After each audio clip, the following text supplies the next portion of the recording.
What's going on? What's going on? What's going on? It's your player partner, Captain Pimpin'. Yes, sir.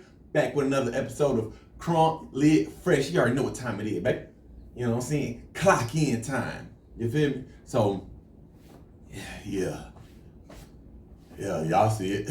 Y'all see it. Don't worry about it. Y'all see it. You know what I'm saying? Murder me. What's going on, fam? I had some stuff on my mind, so I wanted to talk to y'all about and get y'all input on this, man. And it's really about rap artists and an R&B artist making sure your paperwork is together. Now, this subject I'm about to talk on, I'm no expert. I'm not an expert at all. Don't get it twisted. I'm giving my opinions from what I've been through, what I have seen. That's all I'm doing.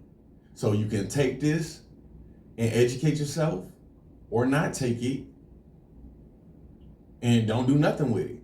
It's up to you. You know what I'm saying? Because I'm here to help. I told y'all this platform is about different varieties and different subjects of different topics. That's just being real. And right now I want to get into music when it comes to that aspect of it, is music and your paperwork. So what I mean, Pimp, what you mean by paperwork? Well, I noticed dealing with artists and being around them, I am not a manager. I do not work for a label company or none of that. But if y'all want me to, holla at me. I definitely wouldn't mind that job also.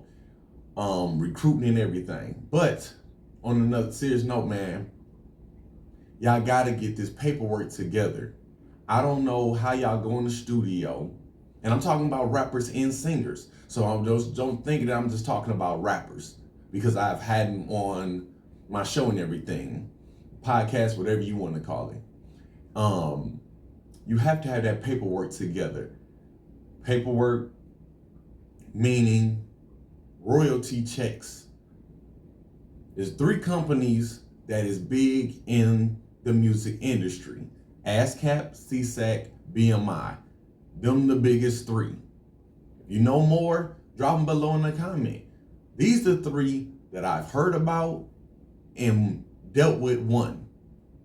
So like I said, I'm just here to educate and pass on this information, because I'm a big firm believer that iron sharpens iron.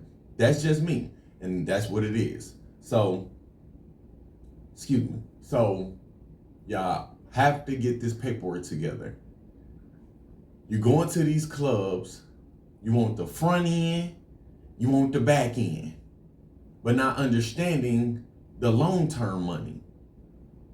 Y'all may or may not heard about these artists not receiving royalty checks. These 3 companies that I know of are the royalty checks when it comes to rappers and singers. So one of these 3 you should definitely sign up for.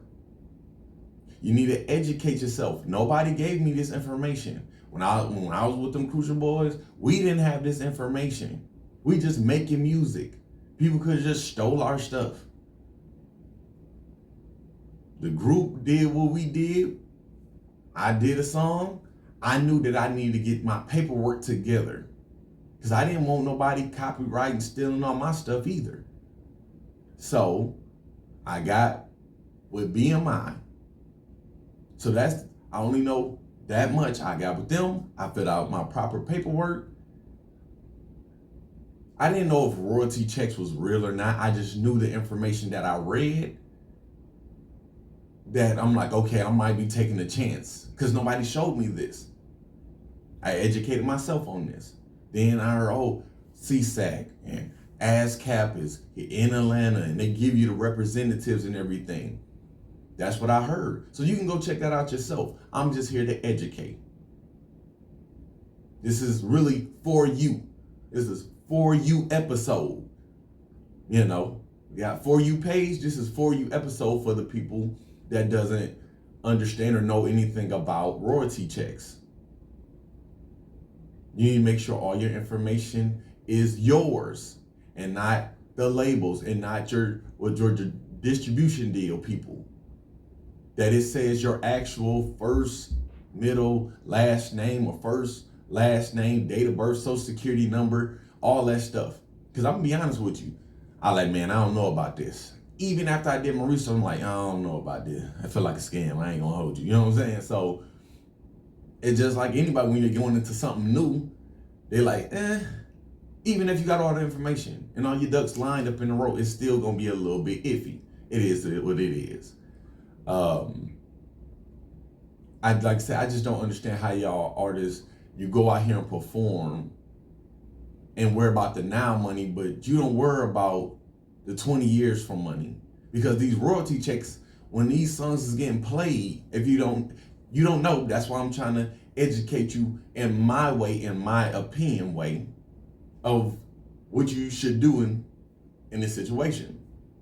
That's longevity money. Once again, you worried about the front end, the back end. You know, while your songs keep getting played, whoever you signed, when you signed that contract, you didn't pay attention to what was in the contract. How you think these companies are getting so big, or was so big because everybody want to be independent, but no, everybody don't want to have the paperwork. It's another day for another topic. Once again, it is what it is, or might be tied into this. So front end money, back end money, but don't think about the longevity money. Because royalty checks is longevity. Once you in the club, partying, don't even know every time your song get played, that's money over and over and over and over again. So you're gonna perform over here because they paid you this, that, and the third, but then you're gonna go party over here. And then guess what they're gonna do? Keep playing your song over and over again. And the bosses in them like this, yeah. Keep playing that song. Why you think the CEOs, the big dogs be trying to get the song played so much? You don't even know, you're not getting that royalty check. He needs that song, or she needs that song played over and over again so they can collect 20 years from now, 30 years from now, over the time. Because what I've learned, I think it's, like I said, I wasn't with ASCAP or SESAC. I think they, don't quote me, they get paid every 3 months or every 4 months. They call it quarterlies or quarter, however they call it. But I was with BMI, and BMI contract, when you go on the website, says for 2 years, you cannot be with another publishing company. 2 years. I don't know about now. This was back in like 2013 when I did it. I don't know about now. So I can only speak on that. Just being honest. As 2 years, then you can do what you want to do. You can go to ASCAP or CSAC or overnight. But BMI pays every 6 months. So that's the difference. You got ASCAP, CSAC, pay about the same time. You have BMI down here, they pay in every 6 months. So you get paid twice, 1 year, off of royalty checks.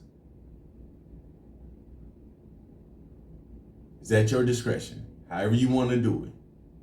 Either way, but y'all need to pay attention to what y'all signing. You know, and y'all need to have y'all paperwork. It just don't make any sense you doing all these songs and you not gonna get paid for them. You waiting for this big record label to pull up and this, that, and third, and I'm like, where your paperwork at? Oh, rookie, we gotta do this for them. That's when they gonna hit and get you up out of there. They gonna get that longevity money. Like I said, I'm here to help y'all, educate y'all on this. You know, I give you a story when I got with BMI, I talked to a representative lady over there, and I was like, yo, I had everything on my computer set up, the whole list, first name, last name. I uploaded the song up on their website and everything. Still skeptical now. I get a phone call, or I called BMI, talked to the young lady, and I asked her, how are you going to know my song's getting played? How you going to know that I'm performing this song? She was like, oh, we got satellites. What? You got what? So I asked her again. I'm like, I'm sorry, ma'am, what'd you say? She said, oh, we got satellites. The sound waves in the frequency, stuff, something like that. I'm like, I'm on a whole nother level type stuff, you know what I'm saying? So I'm like, oh, okay. I got off that phone like, So when I was doing open mics, me and Cuzzo doing open mics, and shout out to Miss Sharon, at O'Reilly's on Covington Highway. If y'all know, y'all ever did open mics for her, then y'all know, right there on Covington Highway at the O'Reilly's, Miss Sharon Showcase. Shout out to you. We was in there doing open mics. We ain't do a lot of them now. Miss Sharon liked our music. The DJ liked the music. The dude who was hosting liked our music. They was turned off of it. They was liking the performance and everything. Now, we didn't do a lot of open mics because Cuzzo ended up passing away. But we did do a few. And every night, I had to go to BMI, to BMI website, type in Big Boy Money. It asks you different questions. How many people was in attendance? How many tickets was sold? Who was hosting the event? That's what it asked you. And you just fill in the stuff, and then you submit it. Every time you perform, you post the song that you performed that night, you need to submit it. Like I said, this was like 2013. I don't know how it is now. I'm here to educate y'all on things so y'all can go to these websites and do your proper paperwork so you can get paid longevity, or at least 3 times in a year or 2 times in a year. That's your choice. Long behold, I didn't know nothing about when you're supposed to get paid. I just knew like this seemed like legit. Everything was cool. Well, 6 months in, we done slowed up doing the open mics and stuff like that. I get a check. And I'm like, it got BMI on it. So I'm stupid, like hype. I'm hype. But also I'm thinking like, man, where the hell them satellites at? You know what I'm saying? That's what my whole thing. I was like, where was those satellites at when we was doing these open mics? Because I couldn't get that out of my head when the lady told me that, oh, we got satellites, we got frequency waves that pick up on me. I'm like, what? So I get the BMI check, and it wasn't a lot. I'm not gonna flex, not gonna cap, none of that. It wasn't a lot, but just for me thinking, like, this can have zeros. This is real. This can have zeros behind it. I really could do this rap stuff. I'm gonna be honest with y'all, man. That thing probably got me a king size Reese's, king size Snicker or something. You know what I'm saying? So, but it was just to the thought of it, that it could be bigger. The check still came. But to know that if we put more and more and more effort into doing open mics, we didn't have to worry about the paperwork. Because these people was obviously listening. Somewhere they was listening. So I just really wanted to talk to the rap artists and the R&B artists to let y'all know y'all need to make sure that paperwork is right when it comes to trying to really get this money. And it may not be a lot at the beginning, but like I said, once you perform, you never know where it can go. I got one check, and in my head it was multi-millions in my head. You know, at that time, like, okay, it's legit. So I just wanted to educate y'all, man. Once again, ASCAP, SESAC, BMI. Them the three I know. Them the three. Well, I say I know a little bit more about BMI, but them the three I've heard of and I experienced with. And I just want to make sure that y'all getting y'all little coins, y'all little money out here. You feel me? So I appreciate y'all. Hope y'all appreciate me. You know what I'm saying? But this concludes another episode of Crunk Lit Fresh. You already know what time it is, baby.